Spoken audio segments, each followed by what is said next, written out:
skepticism. And this is one of the things we're going to turn to now. Here is a very standard argument for external world skepticism. Notice on the top here I abbreviated that EW skepticism. The argument is fairly straightforward. It goes like this. In order to know that I have hands, I must first know that I'm not dreaming.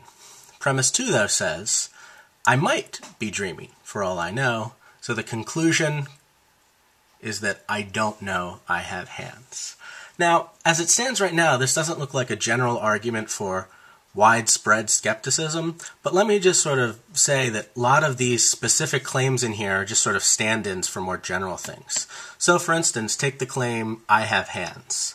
Well, when I say that, I'm really saying in order to know not just that I have hands, but in order to know absolutely anything about the external world, and the claim I have hands is as good a claim as any to be a sort of stand-in for the knowledge we have about the physical world around us. So in order to know anything about the external world, I must know I'm not dreaming. Well, we can do the same thing for that knowledge claim about I'm not dreaming. That is just one specific type of skeptical scenario. We'll be talking about skeptical scenarios in a second. But in order to know anything about the external world, I have to rule out a bunch of different skeptical scenarios. One of those possible scenarios is the scenario in which I'm dreaming.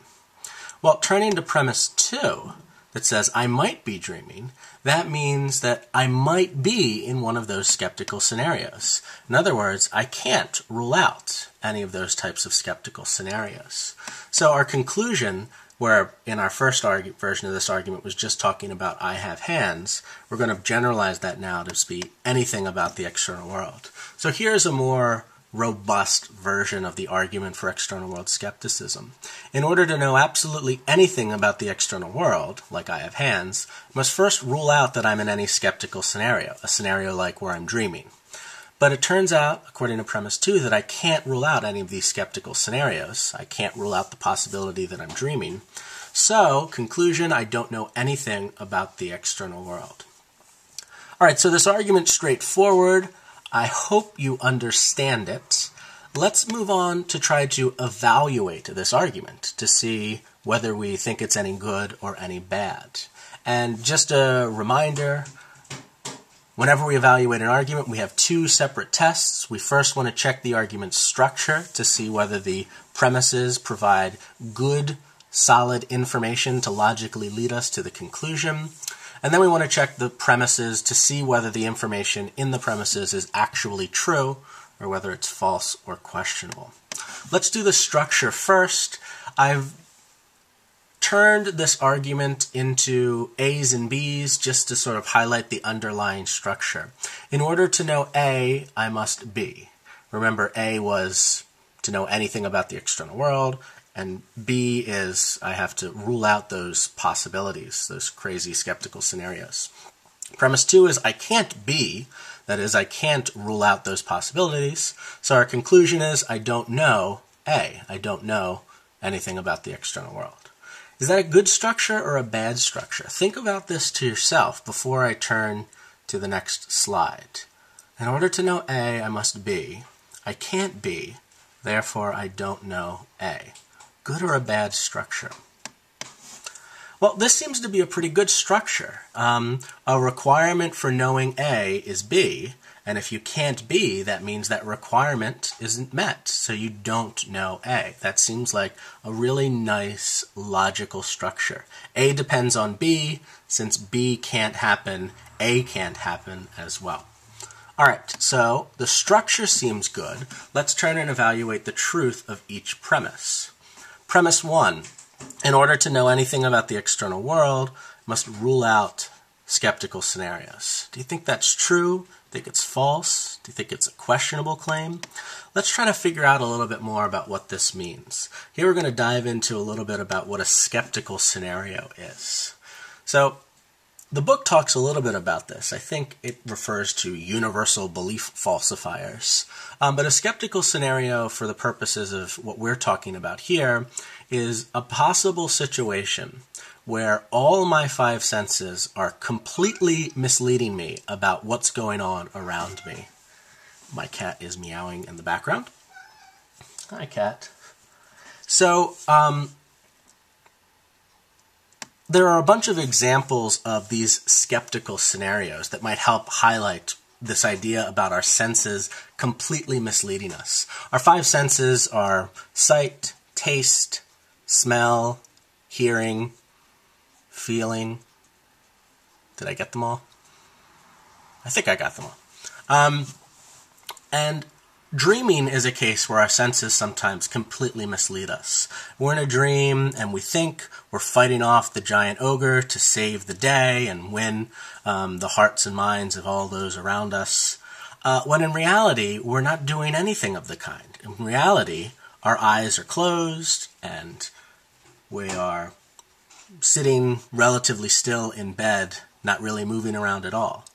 Our senses, while we're dreaming, somewhat trick or deceive or mislead us into thinking there's an ogre in front of us and we're swinging a sword and doing all sorts of crazy stuff. That's a case where our senses completely mislead us, make us think, make us believe all sorts of false things.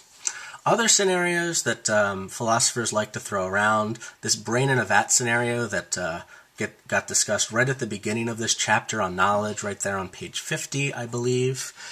Let's imagine you're just a brain that's hooked up to all these electrodes, and these scientists have those electrodes connected to wires. The wires themselves are connected to computers, and the computers are sending electrical signals to your brain in such a way that you're having all the sorts of experiences you think correspond to some reality outside in the world. But it's nothing like the reality you're actually in. You don't see yourself as a brain in a vat. You see yourself as a human with a body going around all your everyday life, but in fact you're not. Similarly, if you've seen the movie The Matrix, that's all one giant computer simulation, spoiler alert, and reality, you are not experiencing life as you know it. In reality, you're in this giant pod hooked up to these giant machines that are draining your energy so that they can continue to function. And Descartes even discusses this with his evil demon scenario. This is just another skeptical scenario. The main idea behind all of these skeptical scenarios is that our senses are tricking us into thinking one way when reality is a completely different thing. So, let's go back to premise one. In order to know anything about the external world, I have to rule out these skeptical scenarios. Why would that be true? Let's try to defend that premise before we evaluate and see whether it's true or false. Well, so why do I have to rule out these skeptical scenarios? It seems like all the evidence I have that there's a physical world around me comes from my five senses.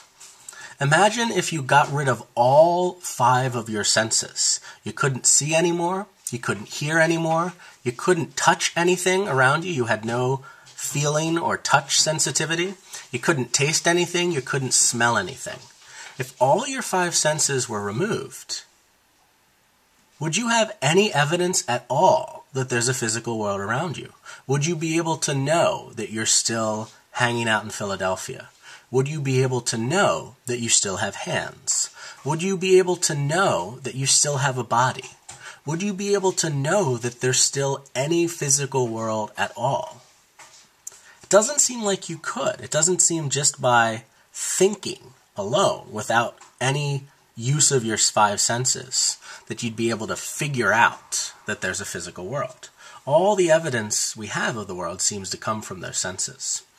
So, it seems like the reason we have to rule out these scenarios is because we have to know our senses are accurate. Our senses, those five senses, are supposed to be accurately representing the physical world around us. When we see a red ball bouncing down the hallway, hopefully that's because there really is a red ball bouncing down the hallway, and our vision is accurately representing what's going on down there. That is, it's not misleading us.